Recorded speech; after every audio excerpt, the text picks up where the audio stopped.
So I was interested in one comment you made about kind of conscious and non-conscious processes and how the kind of the functional aspect of your proposal is more or less non-conscious, whereas there's a kind of a conscious component, which is like our everyday lived experience, which is not kind of going to be able to introspect upon this functional system.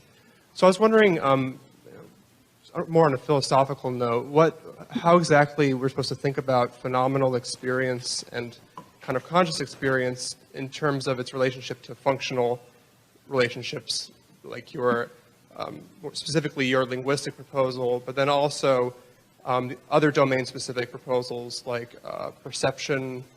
There are those who don't believe that perception is modular or domain-specific, that it's embodied or something to that effect. So I wonder if you had any proposed reflections on this kind of research now and how this relates to kind of our phenomenal lived experience.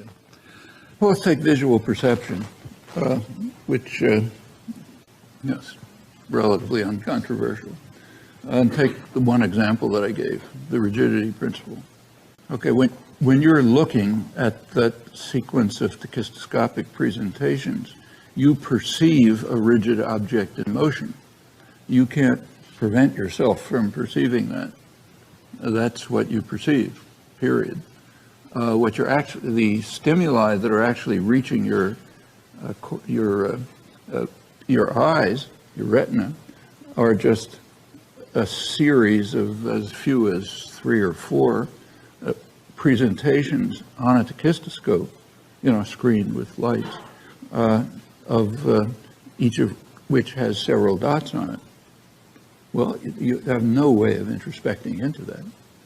Your phenomenal experience is a rigid object in motion, but the stimuli that are hitting the retina are a very small number of presentations of a few dots.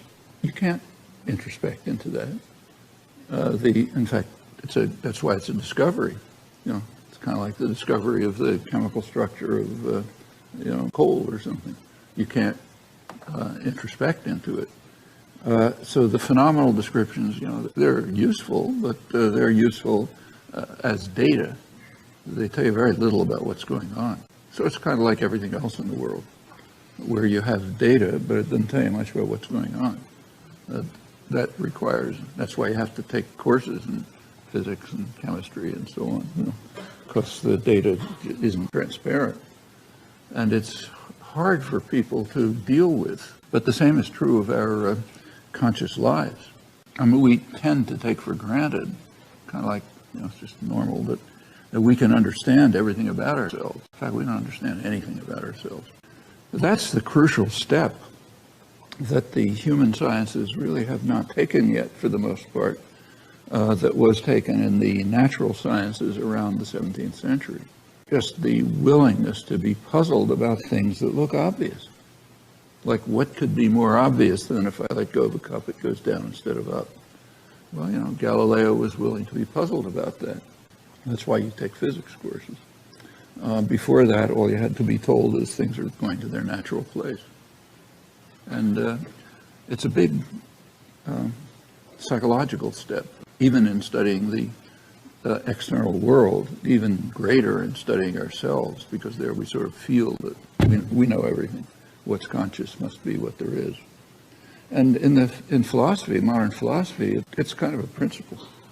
It happened to be John Searle, who I was quoting, but it's a widely accepted principle that nothing can be a mental process unless it's accessible to consciousness. And as I mentioned, if you look over the intellectual history, it's very hard to find anyone who departed from this view.